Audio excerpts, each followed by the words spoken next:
يا ربي صل على محمد، يا ربي صل عليه وسلم. يا ربي صل على محمد، يا ربي صل عليه وسلم. يا ربي صل على محمد حبيبك الشافع المشفع. يا ربي صل على محمد، يا ربي صل عليه وسلم. يا ربي صل على محمد على الورى رتبة وارفع.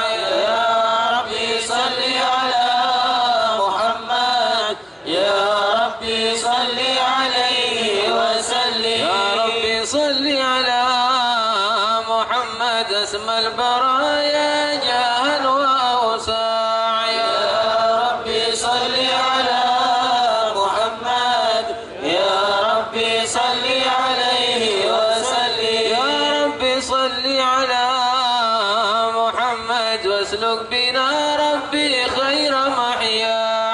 يا ربي صل على محمد، يا ربي صل عليه وسلم. يا ربي صل على محمد وعافنا واشفي كل موجع.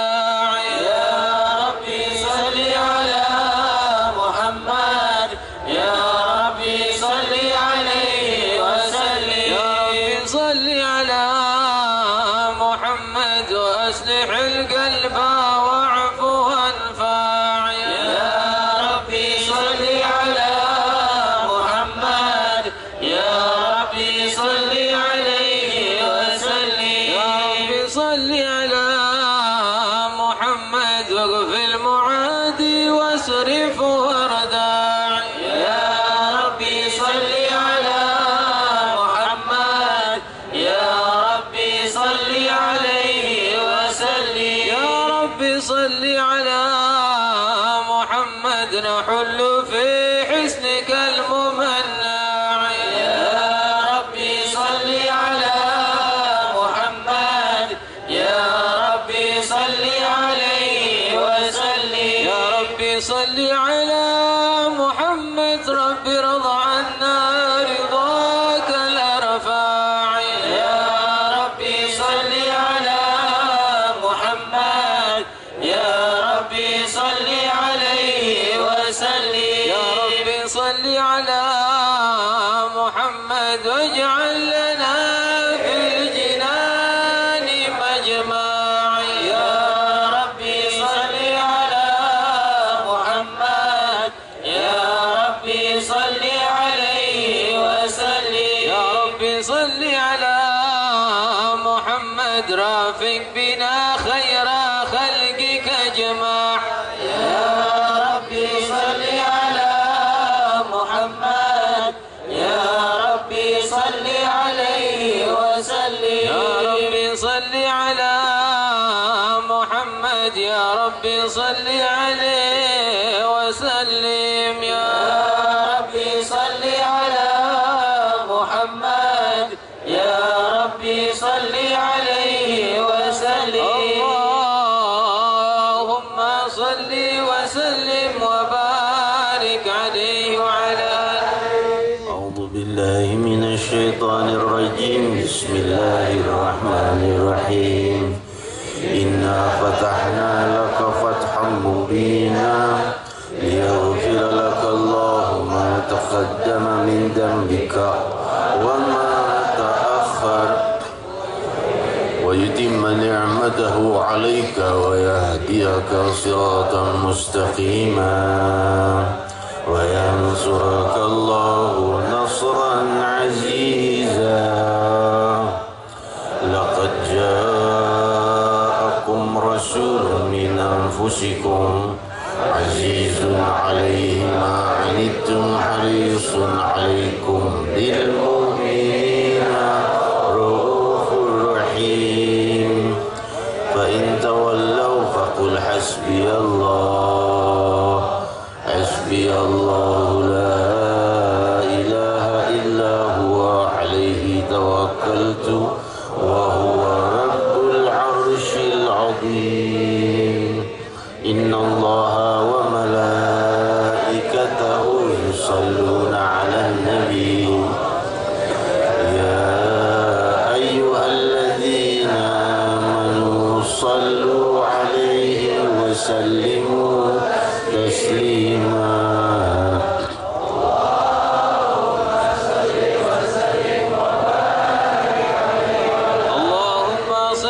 وسلم وبارك عليه وعلى آله. الحمد لله الذي هدانا بعبده المختار من دعانا إليه بالإذن وقد نادانا لبيك يا من دلنا وهدانا. صلى عليك الله بارئك الذي بك يا مشفع خصنا وحبانا معانك الأطهار معدن سرك الأسمى فهم سفن النجاة حمانا. وعلى صحابتك الكرام وماتدي لك أسبه لولائه عنوانا والتابعين لهم بصدق ما حدا هذه المودة هيج الأشجانا. والله ما ذكر الحبيب لدى المحب إلا وأذهى والها النشوانا. أين المحبون الذين عليهم بذل النفوس مع النفائس هانا لا يسمعون بذكر طه المصطفى إلا به تاشوا أذهب رانا. فاحتاجت الأرواح تشتاق اللقاء وتحن تسأل ربها الرضوانا. حال المحبين كذا فاسمع إلى سير المشفى يعرف الآذان وانسد إلى أوصاف طه المجتبى وهد لقلبك يمتلي وجدانا. يا ربنا صل وسلم دائما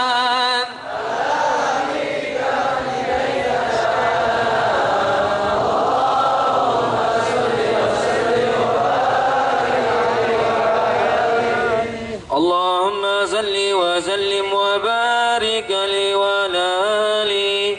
نبأنا الله فقال جاءكم نور فسبحان الذي أنبانا والنور تعبده من به في ذكره آذن به منانا. ورحمة المولى تأمل قوله فليفرحوا واغدوا به فرحانا مستمسكا بعروة وثقا ومتسما بحبل الله من أنشانا واستبشرا وارما قل متى كنت نبيا قال آدم كان بين التراب وبين ماء فاستوي من غفلتي أنثى وكن يقظانا. وابر الازهر ربي لم يزل ينقلني بين الخيار مصانا لم تفتري من شبة إلانا في خيرها حتى بروزيانا. فأنا خيار من خيار قد هرجت من نكاه الإله أصوانا. طهر الله ما قتره وما برك مثله إنسانا وبحبه وبذكره ونشره وتوقيره رب العرش قد أوصانا.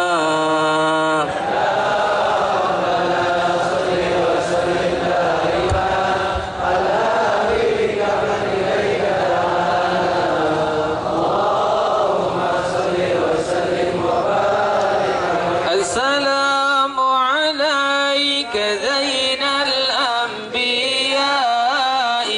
السلام عليك زين الأنبياء السلام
وسلم وبارك عليه وعلى آله. هذا وقد نشر الإله نعوده في الكتب بينها لنا تبيانا. أخذ ميثاق النبيين لما آتيتكم من حكمة إحسانا.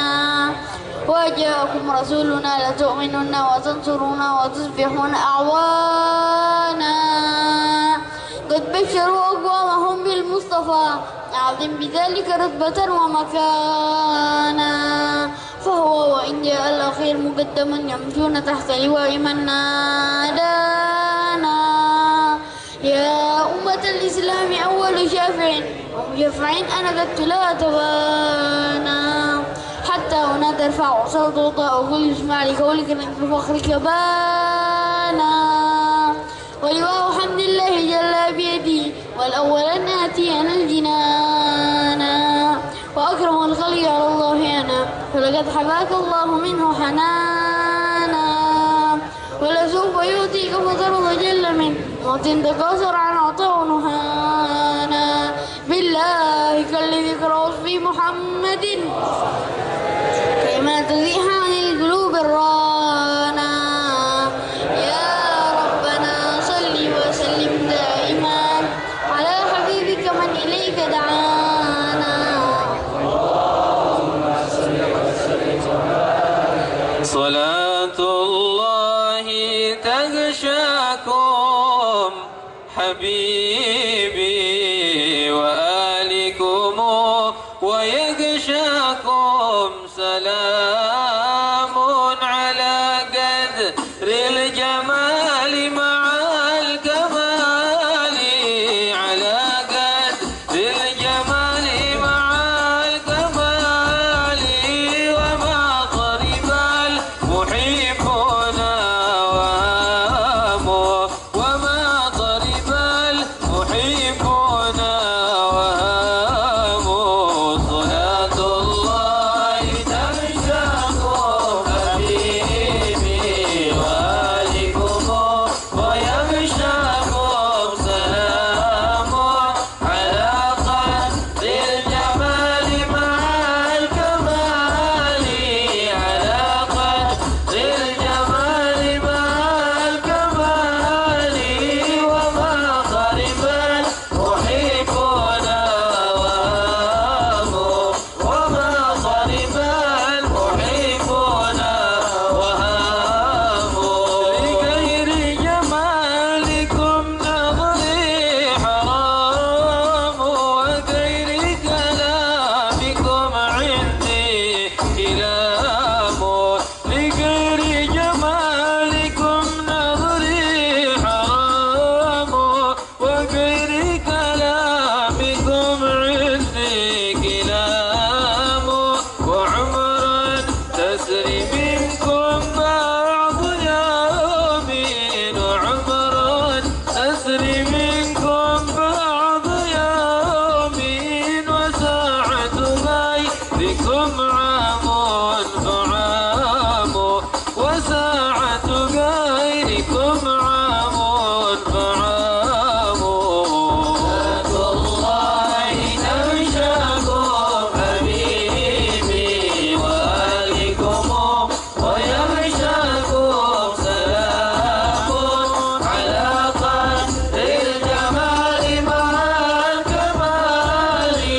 على قدر الجمال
جليسا وتنصب لي بربعكم خيام أود بأن أكون لكم جليسا وتنصب لي بربعكم خيام بداه بالوصال مريضا جريد بداه بالوصال مريضا جريد يهيم بكم إذا سجع الحمام يهيم بكم إذا سجع الحمام والله تنشاكم حبيبي وآلكم ويبشاكم سلام على بدر الجمال مع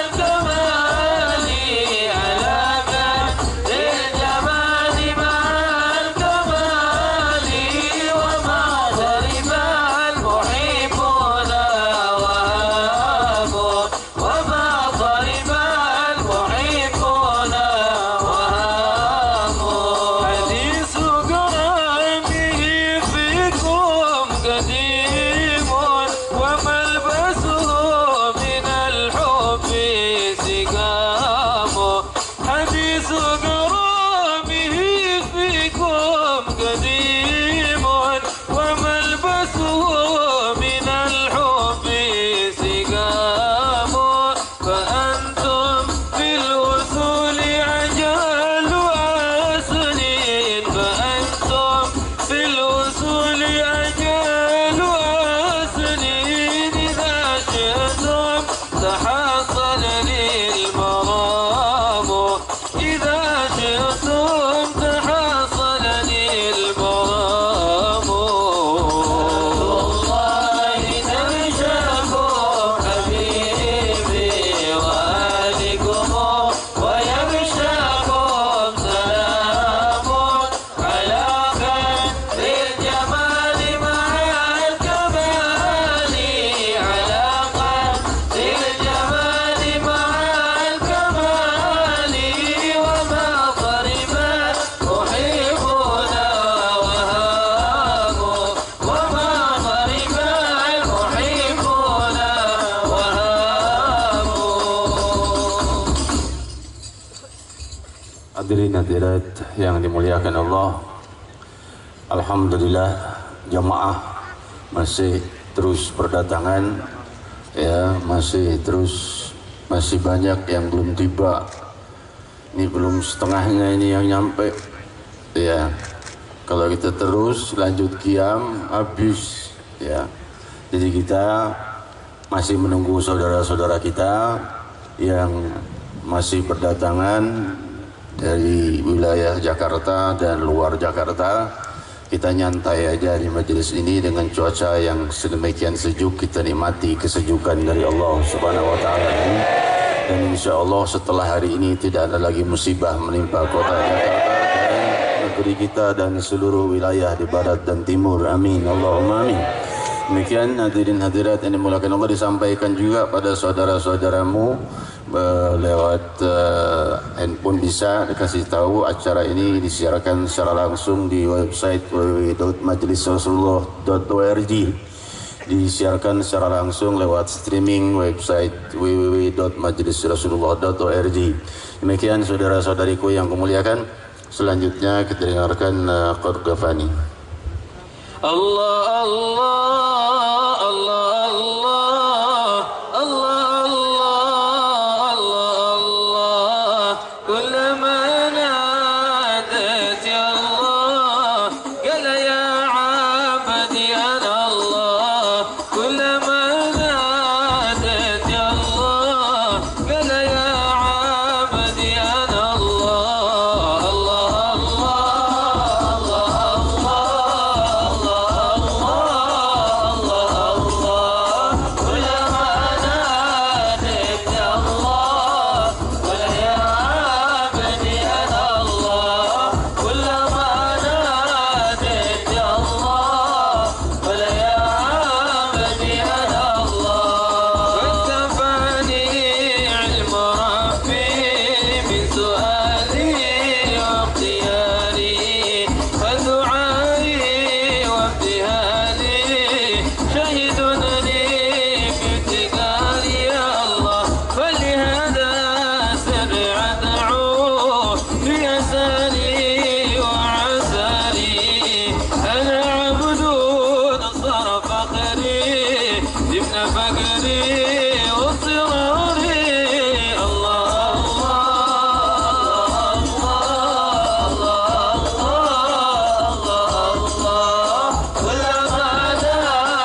بسرور وحبور، وإذا ما كنت راضي فالهنا ألبست حالي وشعاري ودساري.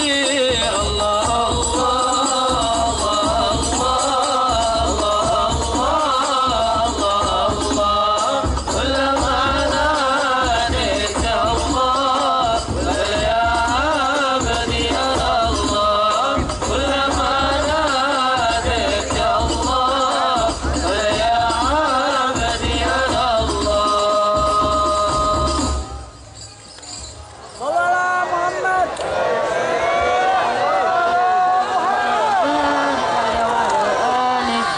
لما لنا وقت البروز لأحمد عن إذن من ما شاءه قد كان، حملت به الأم الأمينة بنت وهم ملها أعاد الإله مكانا.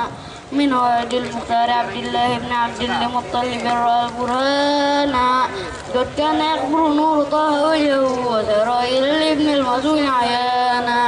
وهو ابن هاشم الكريم جهم بن عبد مناف بن قصي كان، والده إلها حكيما شأنه قد اعتلى عليه بذلك شانا. واحفظ أصول المصطفى حتى ترى في سلسلة أصول عدنانا. هناك كيف أعلم بربه إسماعيل كان للأب معوانا. وحينما حملت به آمنة لن ترجع أن يغزو النسوانا. وبها أحاط اللطف من رب السماء أقصى الأذى والهم والأحزان. فرأت كما قد جاءنا علمت به أن المؤمن شرف الأقوانا. بالطور من في بطنها فاستبشرت فلنا المغاضب وزرت رضوانا. سبحان الله والحمد لله ولا إله إلا الله والله أكبر. سبحان الله والحمد لله ولا إله إلا الله والله أكبر. ولا حول ولا قوة إلا بالله العلي. سبحان الله والحمد لله ولا إله إلا الله والله أكبر.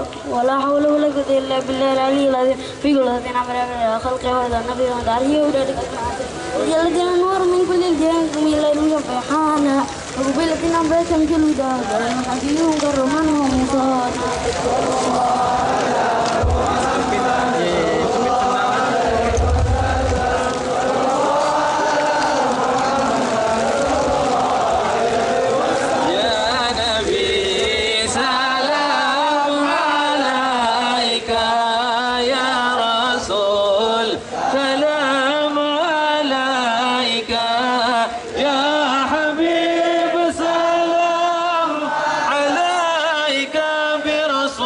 لله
لنا يا الله بها ينهض ليهمع يا الله ربي فاغفر لي ذنوبي يا الله ببركة الهادي المشفع يا الله وختيم العمر بحسنى يا الله وحسين العقبى ومرجع يا الله ربي فاغفر لي ذنوبي يا الله ببركة الهادي المشفع يا الله على محمد صلى الله عليه وسلم صلى الله على محمد صلى الله عليه وسلم وصلاة الله تغشى من له الحسن تجمع صلى الله على محمد صلى الله عليه وسلم أحمدته وآله والصحابة مسنا شاع صلى الله على محمد صلى الله عليه وسلم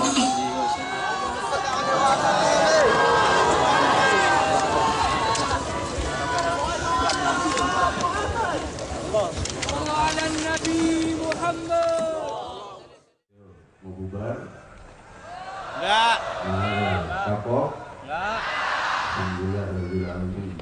Kita ucapkan Ibn Nazirat.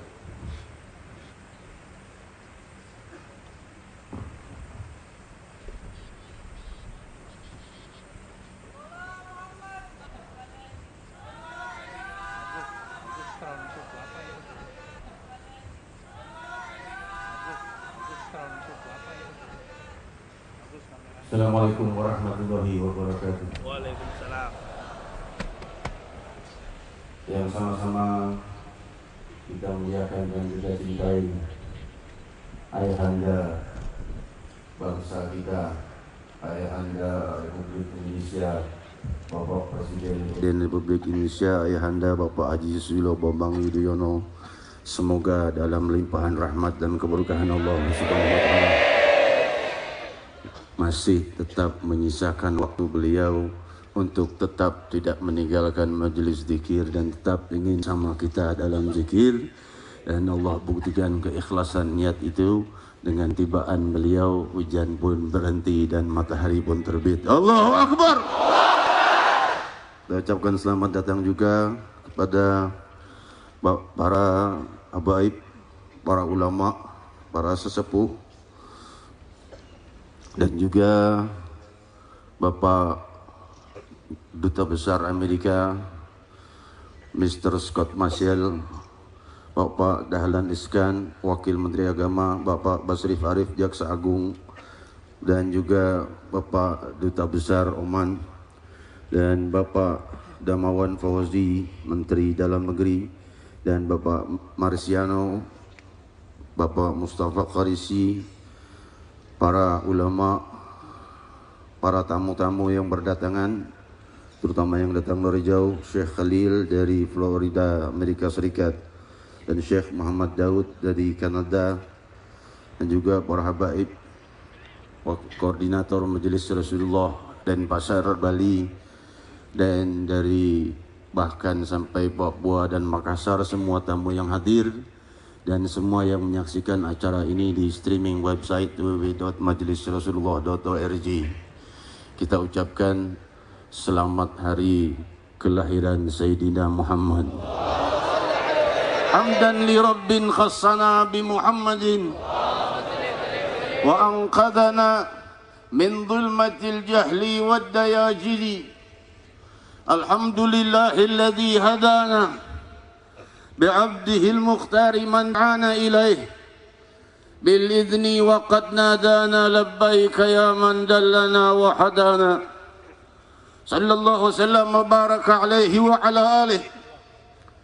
Alhamdulillah Rabbil Alamin yang telah menerbitkan cahaya keluhuran dengan menciptakan kerajaan alam semesta yang demikian luas, yang maha menciptakan seluruh apa yang ada di dunia dan di akhirah. Dan dialah Allah subhanahu wa ta'ala tunggal dengan kesempurnaan dan keluhuran, maha lemah lembut kepada segenap hambanya. Seraya berfirman di dalam hadis qudsi, diriwayatkan di dalam Sahihul Bukhari, rahmati taghlub ghadabi. Rasul bersabda ketika Allah telah selesai menciptakan alam semesta. Alam semesta ini dibangun dengan konstruksi yang demikian agung dan luhurnya, sampai dijelaskan para ilmuwan kita baru galaksi yang terjauh ditemukan jaraknya 13 miliar tahun kecepatan cahaya dari bumi. Galaksi yang terjauh itu belum ujung langit pertama. Bagaimana dengan seluruh langit yang demikian luasnya ini? Allah menciptakan dengan kalimat kun, 2 huruf saja, terjadi, maka terjadilah, fayakun. Hadirin hadirat yang dimuliakan Allah, saudara-saudariku, setelah Allah membangun ini semua, Allah subhanahu wa ta'ala menulis di arasnya, rahmati taghlub ghadabi. Kelembutan dan kasih sayangku melebihi kemurkaanku. Allah mempunyai kemurkaan, namun kelembutan dan kasih sayang Allah lebih besar daripada kemurkaannya. Terbukti setiap satu pahala yang kita perbuat Allah tulis 10 hingga 700 kali. Kalau dosa ditulis 1 saja. Berarti kelembutan dan kasih sayang Allah 10 kali lebih besar dari kemurkaannya, atau sampai 700 kali lipat lebih lembut lagi. Lebih lagi kepada mereka-mereka yang dikehendaki Allah, lebih lagi dari 700 kali lipat. Di antaranya mereka yang puasa. Di hari yang mulia ini kita bergembira dengan kenikmatan besar. Kenikmatan terbesar adalah iman kita, dan kenikmatan itu adalah Allah sampaikan dengan terbitnya matahari risalah Sayyidina Muhammad sallallahu alaihi wasallam. Orang yang paling lemah lembut dan ramah. Diriwayatkan di dalam Sahihul Bukhari, di suatu malam yang sangat dingin, berkata Sayyidatuna Aisyah radhiyallahu anha, istri beliau, keluar Rasul sallallahu alaihi wasallam di malam itu. Entah kemana, lalu kembali sangat kedinginan. Ia berkata, adfi ini, tutupi aku kedinginan. Maka di saat itu Siti Aisyah sudah tidak ada masakan apa-apa di rumahnya Rasul saat itu, kecuali hanya sebongkah gandum dan dimasakkan menjadi semacam roti satu. Itu untuk Rasul sallallahu alaihi wasallam makan malamnya. Sudah disiapkan oleh Siti Aisyah itu. Maka saat Rasul sallallahu alaihi wasallam datang, Rasul sallallahu alaihi wasallam belum makan makanan itu. Rasul masih kedinginan. Masuk kambing milik tetangga. Duk kambing masuk milik tetangga, ngambil makanannya Rasul. Marah Siti Aisyah, langsung bangkit dan ingin menyakitinya. Maka Rasul sallallahu alaihi wasallam berkata, jangan sakiti kambing tetangga kita, biarkan makanan yang dimakannya, sisanya nanti aku yang makan. Sayyidina Muhammad, orang yang paling ramah, dan kita tidak akan pernah bisa mencapai budi pekerti seperti itu. Orang yang paling lemah lembut, sallallahu wasallam wa baraka alaihi wa ala alihi. Diriwayatkan seorang wanita Bani Dinar, ketika Nabi sallallahu alaihi wasallam pulang dari peperangan, berkata, sungguh adamallahu ajraki, ayahmu mati syahid. Ia berkata, ma akhbara Rasulullah.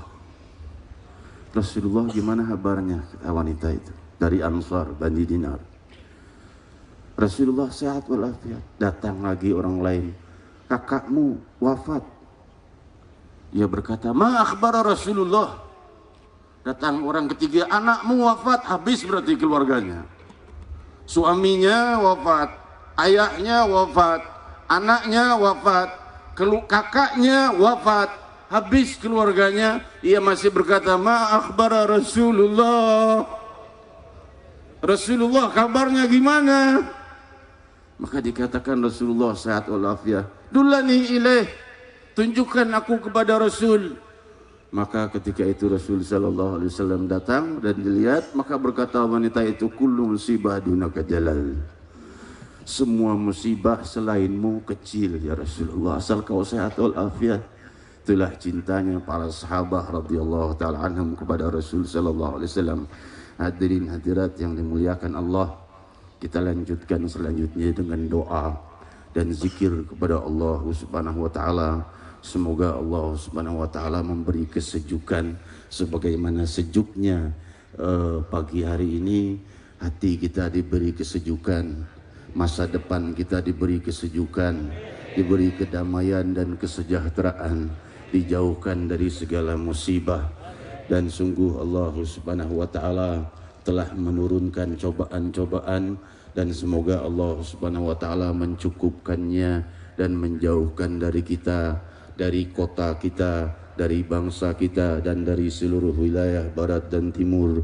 Semoga Allah limpahi kedamaian, dan semoga para tamu-tamu kita, para ulama kita, para sesepuh kita, juga ayahanda Bapak Presiden kita, semoga Allah Subhanahu wa taala beri beliau kekuatan, dan Allah Subhanahu wa taala beri beliau kemampuan dan ketenangan di dalam menjalankan tugasnya, karena tugas yang paling berat ini tugas beliau di seluruh bangsa ini, tugas beliau yang paling berat sebagai kepala negara.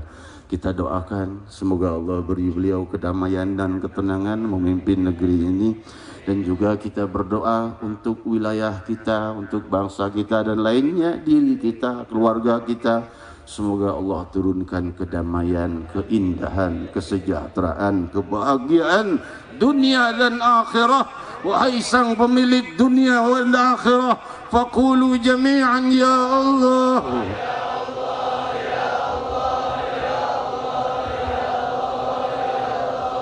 Ya Allah, ya Allah, ya Allah, ya Allah, ya Allah, ya Allah, ya Allah. Jauhkan kami dari musibah.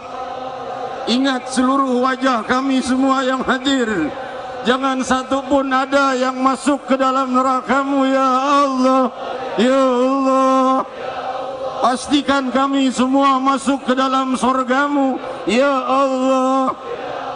Beri kami kekuatan iman, beri kami kekuatan iman. Sungguh kami lemah dari menjauhi larangan-larangan-Mu, dan kami lemah dari menjalankan perintah-Mu. Beri kami kekuatan ya Allah. Ya Allah, ya Allah. Masa depan kami dalam genggaman-Mu. Setiap sel tubuh kami Kaulah yang menciptanya dari tiada. Kau yang memberi kami penglihatan, Kau yang memberi kami pendengaran, Kau yang memberi kami lisan, dan kami mengingat-Mu sedikit dan jauh lebih banyak mengingat selain-Mu. Ya Allah, ampuni kami, kasihani kami. Mana kami mohon pengampunan kalau bukan kepada yang Maha Pengampun? Jika seluruh alam tidak mengampuni, pengampunan-Mu tetap terbuka. Ya Allah, ya Allah. Jika seluruh alam semesta tidak mau lagi menyayangi kami, Engkau tetap Maha Penyayang melebihi. Ya Allah, ya Allah, ya Allah. Kami berdatangan dari Jakarta, dari luar Jakarta, dari luar kota, dari negeri-negeri yang jauh, datang ke tempat ini di hari kelahiran Nabi-Mu untuk bersama-sama berdoa. Dan jangan kecewakan kami saat kami pulang. Jawablah doa-doa kami dengan anugerah. Ya Allah, Engkau tidak menjawab doa dengan suara, Kau menjawab doa dengan anugerah. Ya Allah, Ya Allah, Ya Allah, Ya Allah. Ya ibn Adam, innaka ma da'awtani wa rajawtani ghafartu laka ala ma kana minka fala ubali. Ya ibn Adam, law balagat dhunubaka inan as-sama' thumma astaghfartani ghafartu lak. Wahai keturunan Adam, jika kau berharap kepadaku dan kau berdoa kepadaku, maka aku hapus seluruh dosa-dosamu dan tidak kuperdulikan lagi. Wahai keturunan Adam, jika sampai dosamu mencapai langit dan kau datang mohon pengampunan kepadaku, kuberi kau pengampunan. Ya Allah, kelembutanmu melebihi kasih sayangmu, beri kami kasih sayangmu, jauhkan kami dari kemurkaanmu dunia dan akhirat. Ya Allah, beri kami kehidupan dunia yang bahagia, kehidupan akhirat di sorga. Ya Allah, wahai pemilik dunia dan akhirat, wahai pemilik kebahagiaan, wahai pemilik keluhuran. Ya Allah, kalimat yang terindah adalah namamu yang menyimpan samudra kebahagiaan, kenikmatan yang fana dan kenikmatan yang abadi tersimpan dalam namamu. Ya ibadi, wahai hamba-hambaku, kata Allah Subhanahu wa taala, jika kau mengingatku, maka aku akan mengingatmu. Wa in dzakarani fi mala'in dzakartu wa in dzakarani fi nafsihi dzakartuhu fi nafsi wa in dzakarani fi mala'in dzakartuhu fi mala'in khairum minhum. Ya Allah,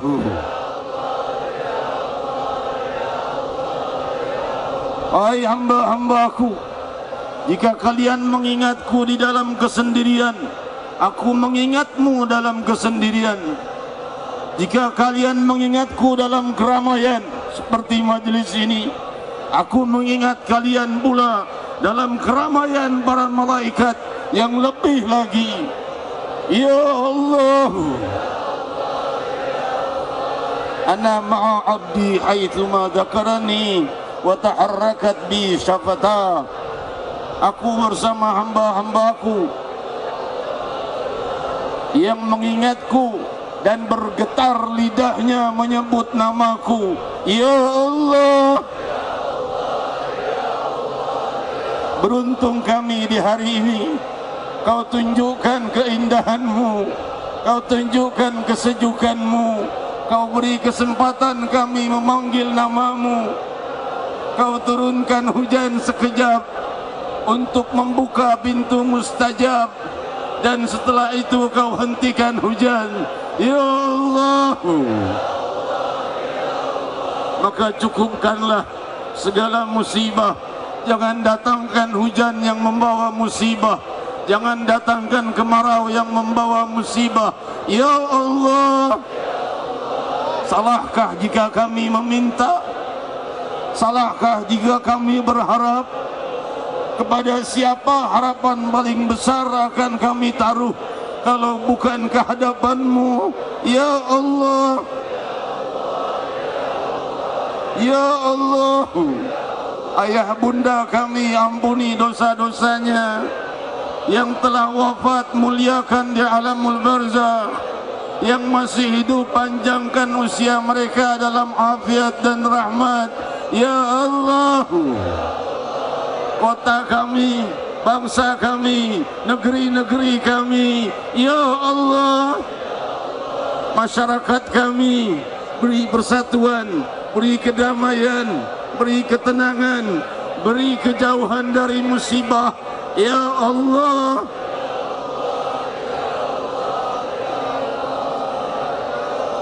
ya Allah,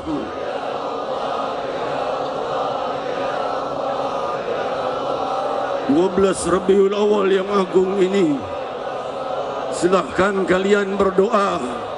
Wahai Allah, jangan tolak satupun hajat kami, dunia dan akhirat. Kabulkanlah ya Allah. Ya Allah, masing-masing dari kami mempunyai hajat, mempunyai doa, mempunyai harapan dunia dan akhirat. Kabulkanlah wahai yang maha kaya raya dunia dan akhirat. Ya Allah, ya Allah, jangan salahkan kami jika kami meminta padamu. Ya Allah, bukankah kau mencintai orang-orang yang memohon padamu? Maka kami memohon padamu. Ya Allah, ya Allah,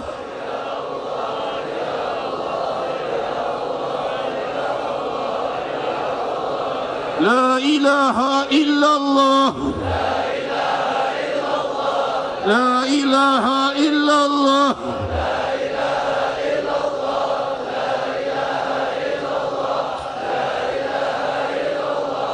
la ilaha illallah,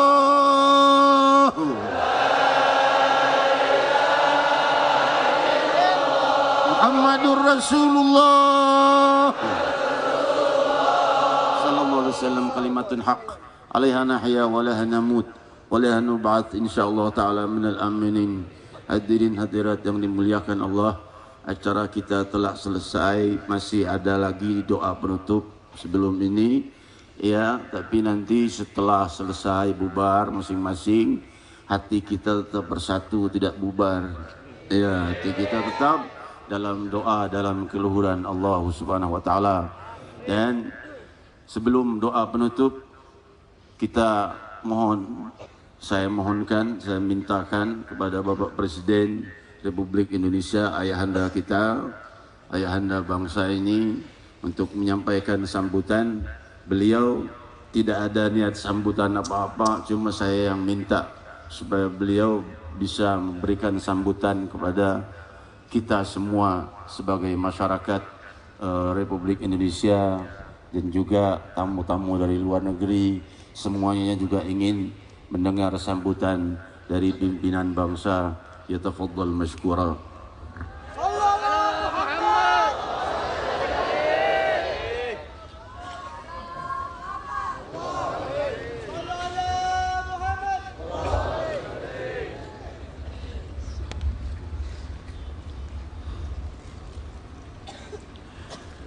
Bismillahirrahmanirrahim.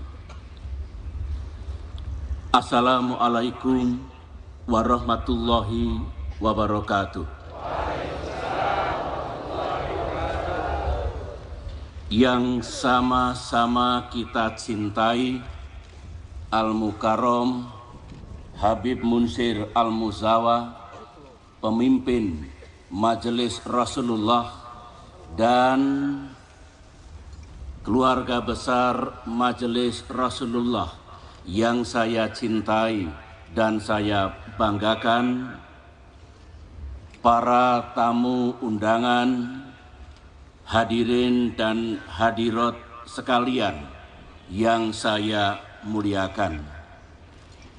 Kita bersyukur kehadirat Allah Subhanahu wa taala karena pada hari ini di tempat ini kita dapat kembali bersatu dalam hati, bersatu dalam zikir, dan bersatu dalam doa dalam rangka memperingati Maulid Nabi besar junjungan kita, pemimpin agung Nabi Muhammad sallallahu alaihi wasallam. Salawat dan salam marilah sama-sama kita haturkan kepada junjungan kita Nabi Muhammad SAW beserta keluarga, sahabat, dan para pengikut-pengikut Rasulullah hingga akhir zaman. Atas nama negara dan pemerintah, pada kesempatan yang membahagiakan ini, saya juga ingin menyampaikan ucapan terima kasih dan penghargaan yang tinggi kepada Habib Munsir Al-Muzawa atas prakarsanya yang luar biasa ini dan selalu dilaksanakan setiap tahun, yaitu acara yang sangat penting, zikir akbar dan doa untuk bangsa. Hadirin hadirat yang dimuliakan Allah Subhanahu wa taala. Sebagaimana kita ketahui bahwa banyak arti dan makna mengapa kita memperingati Maulid Nabi Muhammad Sallallahu Alaihi Wasallam.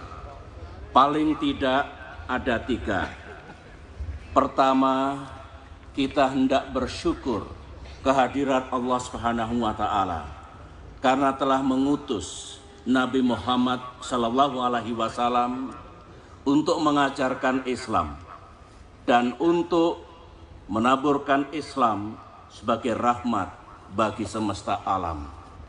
Patut kita syukuri.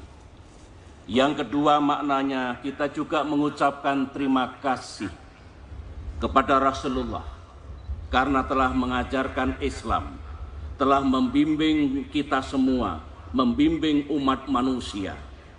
Dan yang tidak kalah pentingnya, Rasulullah telah mengubah jalannya sejarah dari masa kegelapan jahiliyah menuju masa yang diterangi dengan cahaya iman. Sedangkan yang ketiga, mengapa kita selalu memperingati Maulid Nabi Muhammad Sallallahu Alaihi Wasallam? Karena kita semua ingin meneladani, ingin mencontoh dari beliau. Kita ingin mencontoh dan meneladani Rasulullah sebagai pribadi, sebagai nabi besar, dan sebagai pemimpin yang agung. Apa yang harus kita contoh, hadirin dan hadirat yang saya cintai dan saya muliakan? Sebagaimana yang pernah saya sampaikan, paling tidak ada 5 hal yang umat Islam wajib untuk mencontoh dan meneladani Rasulullah. Yang pertama adalah akhlak, budi pekerti, sikap, tutur kata, dan kesantunan Nabi Muhammad Sallallahu Alaihi Wasallam yang tiada bandingannya di dunia ini. Mari kita contoh. Yang kedua, kita juga harus meneladani dan menyontoh Rasulullah ketika beliau memimpin dan mengelola kemajemukan. Beliau memimpin bangsa yang sangat majemuk. Tetapi sejarah telah mencatat Nabi Muhammad Sallallahu Alaihi Wasallam sangat berhasil di dalam memimpin bangsa yang majemuk itu, seraya menjaga persaudaraan, menjaga kerukunan, menjaga toleransi, dan memberikan contoh agar masyarakat menjauhi kekerasan. Itu yang kedua, yang perlu kita contoh dan kita jalankan di negeri tercinta ini. Yang ketiga, kita perlu mencontoh Rasulullah karena beliau memberi contoh dan selalu mengajak umatnya untuk bekerja keras dan menuntut ilmu. Beliau mengajak kita untuk terus berikhtiar, tidak boleh menyerah, tidak boleh putus asa, karena hanya dengan kerja keras seraya menuntut ilmu, maka terbuka kesejahteraan yang lebih baik di masa depan. Yang keempat, mari kita teladani bagaimana beliau memimpin hijrah atau sebuah perubahan. Perubahan itu sebagaimana yang dicontohkan oleh Nabi Muhammad SAW harus dilaksanakan secara terus-menerus, bukan proses sekali jadi. Semuanya diajak, semuanya dengan kesabaran dan kasih sayang dipastikan ikut serta dalam perubahan ke arah yang lebih baik itu. Sedangkan yang kelima atau yang terakhir yang patut kita contoh dari beliau pada kesempatan yang baik ini, beliau di dalam menjalankan perjuangannya selalu bekerja sekuat tenaga, gigih, menjalankan sesuatu yang seolah-olah tidak mungkin dilakukan oleh seorang manusia, oleh seorang nabi. Tetapi setelah itu beliau tawakal, berserah diri, memohon ridho dan pertolongan Allah Subhanahu wa Ta'ala. Dan sejarah membuktikan perjuangan seperti itu hasilnya sangat-sangat baik. Itulah 5 hal yang pada kesempatan yang baik ini saudara-saudara selaku umaro dan sebagaimana yang disampaikan oleh Habib Munsir tadi, marilah kita contoh dan kita teladani bersama. Yang terakhir saudara-saudara, ini juga merupakan kesempatan yang baik bagi saya selaku umaro yang sekarang sedang mengemban amanah untuk memimpin negeri ini, untuk menyampaikan pesan dan harapan kepada saudara-saudara kaum muslimin dan muslimat, utamanya Majelis Zikir Rasulullah dan juga kepada seluruh rakyat Indonesia. Sebagaimana saudara-saudara ketahui, tahun ini dan tahun depan bangsa kita akan kembali menyelenggarakan pemilihan umum. Marilah semua itu kita laksanakan dengan aman, tertib dan damai. Tetaplah menjaga kerukunan, jangan sampai kita terpecah belah. Mari kita cegah kekerasan. Kalah dan menang itu biasa, dan yang menang wajiblah mengemban amanah untuk memajukan kehidupan rakyat yang sama-sama kita cintai. Insya Allah Tuhan akan memberikan bimbingan, petunjuk dan pertolongannya, sehingga bangsa ini menghadapi tugas apapun dan ujian apapun akan bisa mengatasinya dengan baik. Pesan dan ajakan yang kedua atau yang terakhir adalah sekarang ini sering terjadi bencana di seluruh dunia. Di negara kita di beberapa daerah juga ada bencana.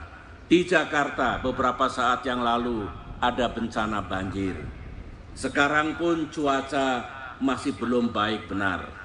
Terhadap itu semua, pemerintah tentu akan berbuat sekuat tenaga.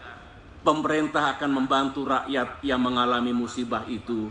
Tetapi di atas segalanya, saya memohonkan kepada rakyat Indonesia yang memiliki kemampuan, yang memiliki kelebihan untuk berbagi, menolong, membantu saudara-saudara kita yang mengalami musibah bencana itu. Dan itu semua adalah bagian penting dari ajaran Islam, ajaran yang luhur yang harus kita jalankan bersama-sama. Demikianlah saudara-saudara, dan akhirnya saudara-saudaraku kaum muslimin dan muslimat, marilah kita menjadi umat hamba Allah yang baik. Marilah kita menjadi warga negara Indonesia yang baik. Dan di atas segalanya, marilah kita teladani kebaikan-kebaikan dan keagungan-keagungan dari Nabi besar Muhammad Sallallahu Alaihi Wasallam, agar kehidupan kita ini baik di dunia dan akhirat bisa selalu dalam tuntunan dari Allah Subhanahu wa Ta'ala. Demikianlah yang dapat saya sampaikan. Terima kasih. Wassalamualaikum warahmatullahi wabarakatuh. Jazakallah khairul jaza, ayahanda kita yang kita cintai, Bapak Presiden Republik Indonesia, Bapak Haji Susilo Bambang Yudhoyono, semoga dalam rahmat dan keberkahan Allah Subhanahu wa Ta'ala selalu, dan semoga Allah beri kekuatan dan kemampuan dan ketenangan di dalam melewati tugas beliau, dan juga ucapan terima kasih sebesar-besarnya kepada Dewan Penasehat Majelis Rasulullah Sallallahu Alaihi Wasallam, Bapak Ayahanda kita Bapak Sudi Silalahi, Menteri Sekretaris Negara, dan Bapak Menteri Agama Bapak Surya Dharma Ali sebagai Dewan Penasehat Majelis Rasulullah. Semoga dalam rahmat dan keberkahan Allah SWT dan Kabinet Menteri kesemua, hadirin hadirat yang dimuliakan Allah. Selanjutnya kita bersalam kepada Rasul Sallallahu Alaihi Wasallam. Mari kita sama-sama bersalam, dan sebelum kita bersalam kepada Rasul Sallallahu Alaihi Wasallam, kita berdoa semoga Allah Subhanahu Wa Taala mengangkat dan menjauhkan dari kita segala musibah. Allahumma ya azim sultan ya qadim al-ihsan ya daiman ama ya basit rizq ya Allahumma ya azim sultan ya qadim al-ihsan ya daiman am ya kathir al-jud ya wasi' al-ata ya khafi ya latif as-sunna ya halim la ya'jal. Salli ya rabbi ala sayyidina Muhammadin wa ala alihi wa sahbihi wasallam wa sallallahu wasallam wa barak ala sayyidina Muhammadin nabiyil ummi wa ala alihi wa sahbihi wasallam wa akhiru da'wana anil hamdulillahi rabbil alamin. Ya Rasulullah, Ya Rasulullah, salamun alaik, Ya Rafi'a sya'ni wa daraji. Ya Rasulullah, salamun alaik, Ya Rafi'a sya'ni wa كل بيت أنت سكينه ليس محتاجا إلى سروجي ومريضنا أنت عائده قد أتاه الله بالفرج.